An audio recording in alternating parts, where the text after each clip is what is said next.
How come कि freelancing अब नागुज़ीर हो चुकी है, लोगों को ये पता हो कि to earn and they should know all these methods. एक एजेंट है, एफआईए वाले हुंडी पे रेड करते हैं। ये मैं अभी रिसेंटली बता रहा हूँ because I live with them, और मुझे उनकी पता होती हैं how they are working. Multan से कुछ दूर ही एक छोटा सा शहर है, वहाँ लोगों के V8 और वीगो गाड़ियाँ थी। क्या बात। तो हुंडी के ज़रिए बहुत ज़्यादा पैसा जो था वो एक्सचेंज हो रहा था और उनको वो सारा काम आता था। ये मैं उस नस्ल की बात कर रहा हूँ जिसे आप टीवी के ज़रिए ये फ्रीलांसिंग बताने की बात कर रहे हैं। उन्होंने उन्हीं वीगो डालों से उल्टा एफआईए मुल्तान के एहलकारों पर हमला कर दिया। नहीं उनको वो coming to another thing, ये नेटवर्क्स जो लोगों को डंकियां लगवाते हैं, दे आर सो स्ट्रॉन्ग, घर घर फैले हुए हैं। How come we as a state, हम एज आ रियासत इतने फेल हो चुके हैं कि हम उनको ये बताने में नाकाम हो गए हैं कि इटली जाने में या इवन सऊदी अरब में जाके वहाँ खजूरों से, दरख्तों से खजूरें तोड़ के कितना कमा रहे हैं, 80,000 कमा रहे हैं। घर कदों गया सी 5 साल पहले, शादी हुई है हाँ 5 साल पहले, बच्चे कितने हैं कोई पता नहीं, बीवी यहाँ फेंकी हुई है, what is her physical mental spiritual needs उसको नहीं पता कि उसकी क्या ज़रूरियात हैं, फेंका हुआ है यहाँ। और है यही बाहर दी कमाई भेज रहे। When these agent mafias they are so strong कि आप और मेरे जैसे लोग, स्पेशली आप लोग जो फ्रीलांसर ग्रुप है जो पढ़ाते हैं, मतलब वो एजेंट जो पिंड देहात में बैठा हुआ है वो आपसे ज्यादा तगड़ा है, वो उसको ये कायल नहीं कर सका कि तू वही चीज इंटरनेट अगर तेरे पास आ रहा है तो यहाँ वो उससे ज्यादा बैठ के कमा सकता है तेरे पास, बेशक अगर तू पहली जमात भी नहीं गया तू काम सीख सकता है।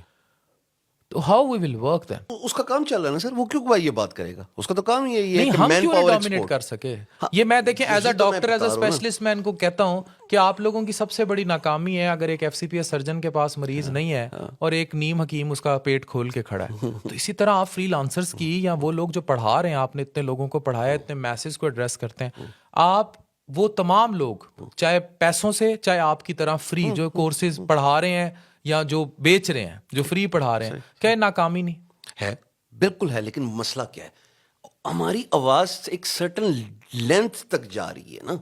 हमारी आवाज ऐसे नहीं है कि जैसे, अब समझें, पिछले दिनों एक व्लॉगर, अल्लाह उसको खुश रखे, मेरे साथ ये, he is from Gilgit Baltistan, और मैं उस बच्चे को, शिराज नाम है, सबने देख लिया, और मैं खुशी से उसके कमेंट में लिखता हूँ कि अल्लाह इसको लंबी जिंदगी दे, क्योंकि इंडिया जो बांग्लादेश बिल्कुल जो काम कोई और नहीं ना कर सका, वो एक छोटे से बच्चे ने अपना गांव दिखा के गिलगित बल्तिस्तान का सर फखर से बुलंद कर दिया। अच्छा, या तो ना कि इस तरह की एक बात फैल जाए, ठीक हो गया, हमारी बात निकली, ये कहना मैं बिल्कुल मेरे ख्याल में नाइंसाफी होगी, हमारी बात निकली तो लोगों ने सुना ना समझा, लेकिन वो उसकी जो लेंथ है ना डॉक्टर साहब, वो नहीं पहुंची है।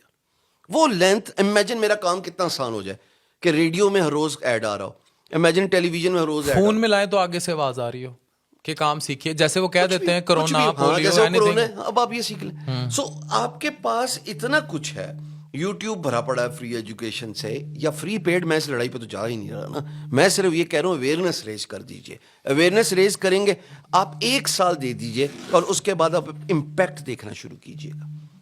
बाकी जो आपका सवाल है ना, वो डंकी वाला, बॉस उनका काम ही मैन पावर एक्सपोर्ट है, वो क्यों करेंगे इस बारे में बात? ह्यूमन स्मगलर्स नहीं, वो नहीं करेंगे, बट उन लोगों ने अपनी शायद नेटवर्क आपसे ज्यादा स्ट्रांग है उन लोगों का, तो उस पर